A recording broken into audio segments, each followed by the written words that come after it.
everyone. Welcome to the Self-Awareness Journey podcast. I'm Melissa Albers. And I'm JJ Parker.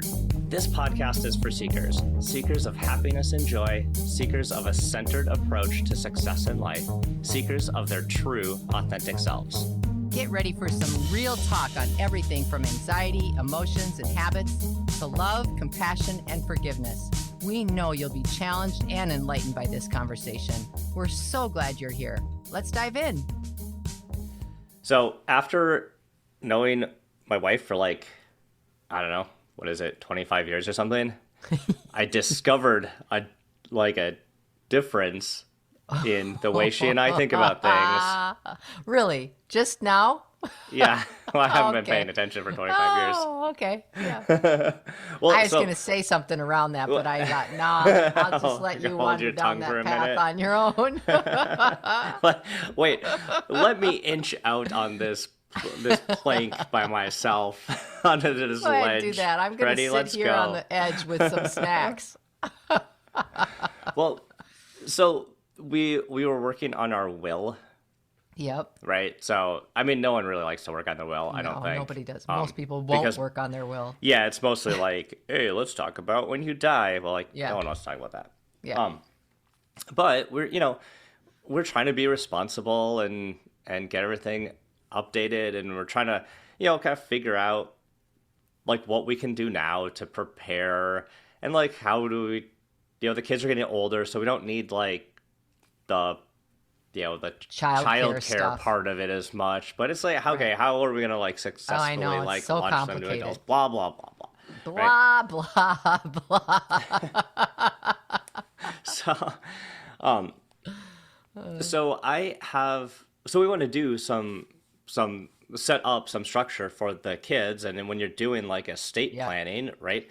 Mm-hmm. Oh my God, estate planning, you probably know it's so freaking complicated. Oh, it's so complicated. And it's all these lawyers, all the lawyers and the accountants are looking for all these, there's all these weird tax loopholes. You want to avoid probate and this and that. And we have to, it's just why is this so complicated? I mean, can we just, as a society, wipe all that clean and just come up with something simpler? Right. Anyway, let's not talk about that. So we were trying to set up this, the estate planning stuff, and have a trust and this and that to skip probate and make sure that all the things are in the right names, whatever. Right. And so what I wanted was a document that said, when we die, this is exactly what happens. Mm-hmm. And because I'm fairly opinionated about generational wealth transfer. I know you are. Yeah. Right? Yeah. So I don't believe... You're not a fan. Right. So I don't believe that the way to raise healthy future generations is to leave those future generations with a boatload of money. Mm-hmm. So I want to restrict the amount of money that the kids would get in an inheritance. Right? Yep. And so it's I'm already in this fight with you, just so you know. I'm just but not on the same. Not on the same side? I don't think we may be on the same. Okay. I might be with a little more with Amber on this. Okay. So I want to, that's the thing that I'm very, I have a strong opinion on. Yep. I think the healthiest way to raise kids is that they kind of start at zero, like most everybody, and they earn it themselves. So, I feel so strongly to that I wanted a ironclad, can't go back on the decision document made by our lawyer that says that. Right? Wow. One way door. And so when we talk, the analogy that, and so one way door, we are committed. And the lawyer's maybe you guys want a little bit more flexibility if you want to change that decision in the future. It's no, we decided now. And then so commit us to that. Why would we why would I spend any more brain cycles on this ever for the rest of my life? Because I decided right now when I was 46, this is what we're doing. Yeah. Right?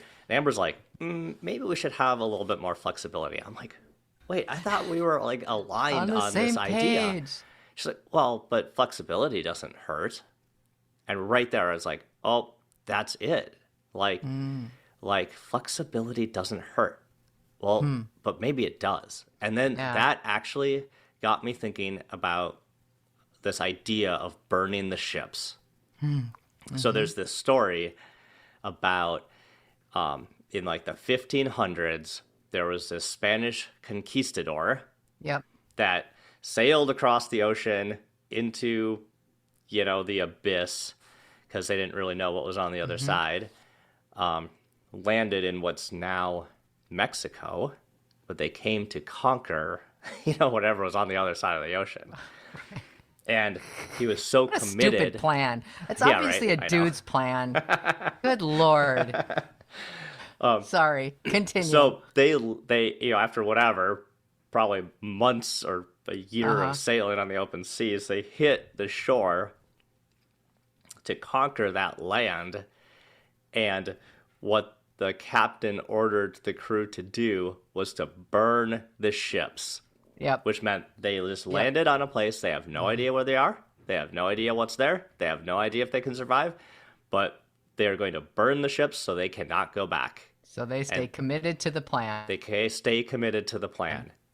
And I was realizing, and maybe everyone around me already knew this of me, but I am totally a burn the ships kind of guy. Yeah, you are. I am a one-way door. I'm like the best decision is a fully committed, can't go back without extreme pain or embarrassment kind of thing.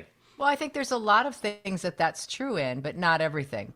I think I would say I'm more like that than not, but not everything. Yeah. Which I know in your mind, you're right now saying you can't be both. You have to be one or the other.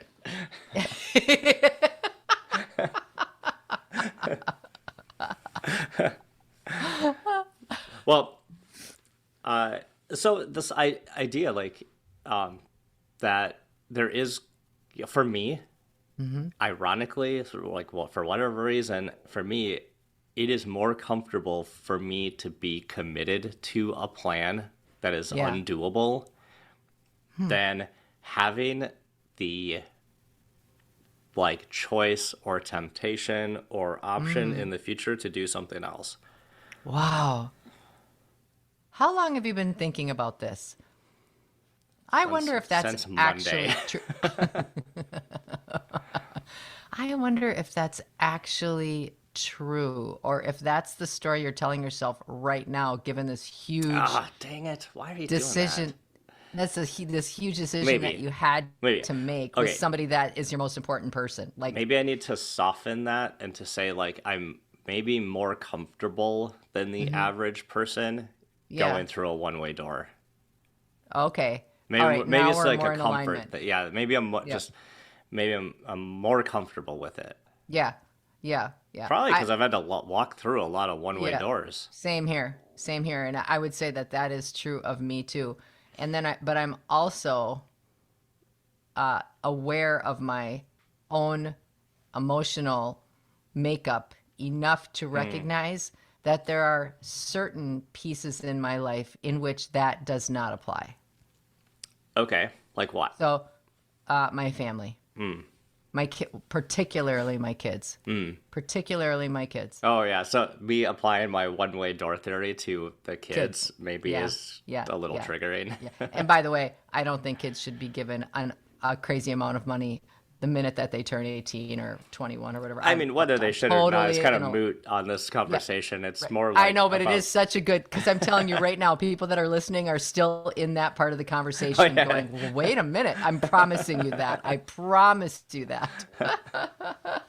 So I don't want to leave that door too open where they can't even hear us now because they're like, are they going to go back and talk about that? Yeah, okay, we can promise we can make a podcast about that at some point. That's actually a really good one. How we kind of help kids succeed in that way. Right.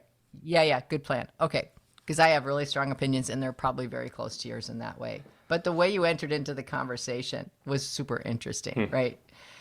I think that for you and I, being in the positions that we've been in our lives, it has forced us to walk through many doors in which there was no return. Yep. And I think that we choose that. We've chosen that many times, like each one of us in our lives have chosen that option many, many times. And, when you walk, it's just like any other habit. When you walk on the same trail back and forth, pretty soon it's grooved, and it's just, and you become habitually more comfortable with certain things that you would normally find quite risky. And you are more willing to rip the Band-Aid off and just do it. Like, I think that's part of kind of the role that you have decided you will play in your life. Same for me. Yeah, you're right. Actually, now that I think about that, it is almost like a training thing. I'm sure the first one-way door I had to walk through was probably really scary. Yeah, and you spun around and you were banging on the door. Open the door. Yeah. So like examples of that in my life would be like business, like business deals. Yes. Partners. Like when I was young, like we sold a company when I was fairly young. That was like a one-way thing. Can't go back. Can't get the company back. Starting companies, financing companies. That's a scary one-way door. Like, you're going to sign up for this giant financing package that you're on the hook for. And once you spend the money, you can't get any of it back. And you have to earn it. You have to like basically get the company to earn it back out. Right. Partnership breakups, right? Like these are all things that are nearly undoable. And that's all on the work front. You've also got the personal front too. You've got relationships, your partner relationships. Many people have entered into marriages where that hasn't worked out. Those are all, and walking away from things that are really, really emotionally challenging and really difficult. Those are all one-way doors. There's just a lot of those. And I think that sometimes when we do those, walk through those doors and make those, this is it kind of discoveries and decisions, it changes us. And sometimes it changes us to a place where we become so fearful because something was so painful that we never, ever, ever, ever, ever want that to happen again. Sometimes we walk through those doors. They're incredibly painful and scary. And then you say, wait a minute, but I made that. I made it. Like, but I can do hard things. Yeah, that's probably like what is like what's shaped me is now I went through all those. Yes. Then the other side wasn't nearly as bad as I thought. So now I'm way more comfortable walking through them. Yeah. Or it was very bad. Or it was very bad, but you realized that you were okay. Glutton for punishment. Hey, I have a really good strategy. Get a hammock and sit in the it's right here. Backyard. Oh, there's your hammock. Oh, yeah, okay, everybody. My hammock is permanently JJ's installed office, in my office. I love it. JJ's office, his pod office, on the left side of the screen, he's got one of those, is that chair a floating egg chair? No, I wish it was floating, but it's it's like an egg chair. Yeah, it's like a teardrop-shaped wicker chair that it looks like it should be floating. On the right side, he's got a hammock. And in the middle, this bright orange couch. It's totally awesome. Someday we're going to get video working for the pod and everyone can see it. We have video. You mean we just feel gutsy enough to start doing it with the video. So the idea, like this idea of like one-way decisions or decisions that are really hard to undo. Yeah. We're talking about how if you do it frequently enough, you get maybe more comfortable. Even if the result kind of sucks for a while, maybe you kind of learn that moving forward through these things maybe helps you grow, or the net result later is more positive than it was negative, or whatever. But standing on the precipice, the doorsteps of those moments can cause a lot of anxiety. Yeah. You know what I was just going to say? I actually think there's a couple of things that could be going on for people when they enjoy being one-way door decision makers as a general rule. I think there's two things. One is what we've been talking about, just becoming more and more comfortable with risk. I think that's one. I mean, it doesn't matter how big the risk is or not. It's like, I'm going to go spend $1,000 on pull tabs. I'm never going to get that money back or whatever, right? Some of it is just your confidence with risk. But I also think there's a flip side of this too that we haven't explored that I think is worth exploring. Do you think that people make flat out black and white choices in their lives because they are unwilling to go through the emotion of all of the choices? Like it's too scary or hard or it's just too hard. Like I don't want to process all of that. I'm scared of what's going to come up for me when I start making these decisions. Yep. I'm just going to do it this way. Boom. I'm just going to do it this way. Because I have to say, when I was younger, that was way more my style. Yeah. I agree. So we've been talking a little bit about how sometimes,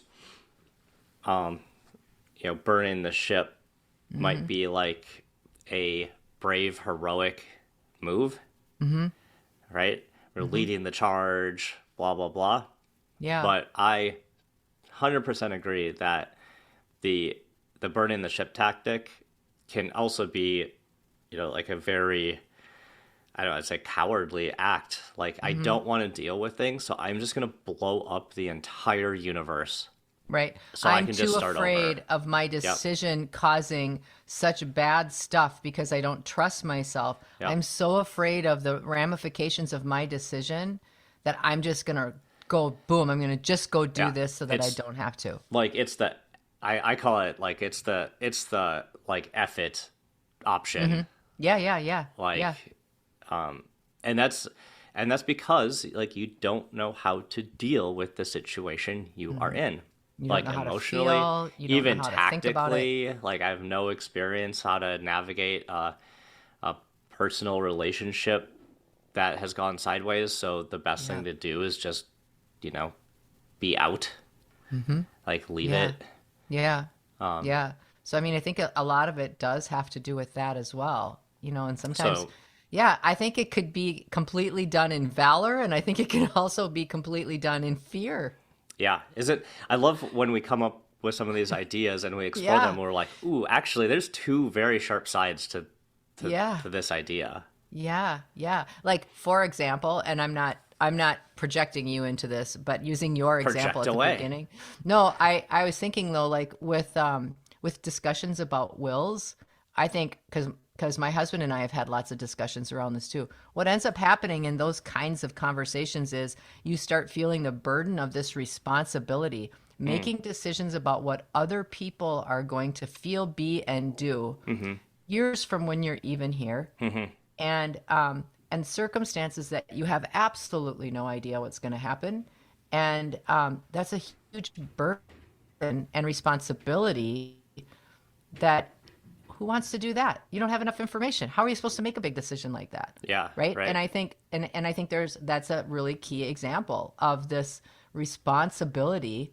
This over-respondability or over-responsibility sometimes kicks into our systems, depending on, especially if it's our children or if it's something that, our family, our homes, what have you, like something, our best friend, who we're responsible to and for. Yeah. There's a huge emotional component in there that causes a great amount of discord in our system if we feel that there is a chance that they may not be in a good situation and it was something that we did. And Yep. So I think that's a lot of what that is. Yeah. And then all we have is our own personal experience with it, which is maybe or maybe not enough to give us any information. Yeah. There's always a lot of anxiety around. That's another thing that I've noticed that, the young leaders in my business versus the more experienced leaders. The more experienced leaders are totally comfortable making big decisions on partial information. Yes. The young leaders paralyzes them Like, how can we decide? We don't know everything yet. Like, yep, welcome to the big leagues. Turns out we're all just making it up as we go up here. You thought we had all the answers, but we don't. There's this great company called Share Brothers Lumber. It's in Hopkins, Minnesota, a suburb of Minneapolis, and it was founded by Mr. Share, who's now, I think, deceased, but very aged. But he had a great leadership quote that literally has floated around. I've heard it multiple times, and it's like, hey, if you're in a situation, make a decision. If it's the wrong one, make another decision. Yeah, no, it's so true. Right? Well, yeah. That's the other part of this I want to talk about is like this idea that people set. So like I've been talking about like how I'm more comfortable setting myself up for like an undoable decision. Because in some ways it brings me comfort. The comfort it brings me is the idea that I don't have to redecide later. Yeah. And like for me personally, right. Decision fatigue is like a huge thing I deal with all the time because I have to, like, my job is basically just deciding things all the time. Right. So, right. Yeah. So I like the idea that like I can decide now and I can never think about this again. So oh my gosh. I think about the idea that like sometimes the decisions or future decisions to some people might bring them comfort and feel good. Like, yes, I have option in the future if I change my mind. The other flip side of that is that, crap, there's another decision in the future and I'm going to have to redecide. I don't like that feeling either. Not at all when you say it like that. Ugh. Which one? Too much Which one stress. don't you like? I don't like that. Oh, I'll deciding have again in the options, future? and I can decide it again. I can decide it again. I can decide it again. Because there is an element of you make a decision, you burn the bridge. You still can make different decisions in the future, but they're based on different criteria. Yeah, that's based on not having a bridge back there anymore.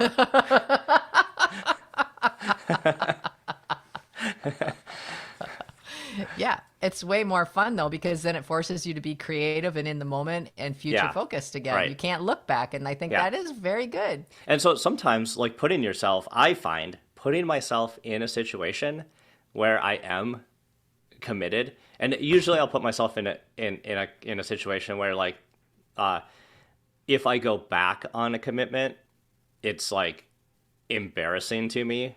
That's a really good motivator. So everyone listening, that's like really good motivators for me. So get JJ in a position where what he says he doesn't do, and then it's embarrassing. It's like my number one motivator. But it actually can be kind of like a tool, especially for us procrastinators. Because it's like, I have to do the thing or else I will look like dumb. So I must do the thing. That's interesting. And so I use it a lot of times as a tool to get things done. To motivate you to move. Yeah. Yeah. And if I know the ship's going to burn, well, I better get prepared for the the conquering. Oh my gosh. But it does remove, like, right? So I'm not advocating for that, but some of these tactics are interesting tactics that you can use in your life. And then understanding what makes you more or less comfortable really is kind of what I'm really want to explore with people is really sit down and, like, when you have to make what seems like a big decision or a small decision or if you're pushing off decision into the future, right? Is that actually making you more comfortable? Is it actually causing you more anxiety, but you don't quite realize it, but it's under there. Right. Yeah. I used to say in coaching a lot, the first thing that I always do is I think, like, when I have to make a choice, I always think, like, what's the worst that can happen? And can I live with that? All right. And for me, that is something that works in my personality style to ask those two questions. However, I have found that depending on your personality style, that might be a really, really bad way to think about something because it can paralyze you. Yeah. Right. Right? It can paralyze you. That's that whole burning the bridge thing. It's like, yikes, what's the worst that can happen? And boy, oh boy, the fantasy land some people come up with is unbelievably creative. Just absolute death spiral in a spectacular Hollywood movie kind of way, right? Exactly.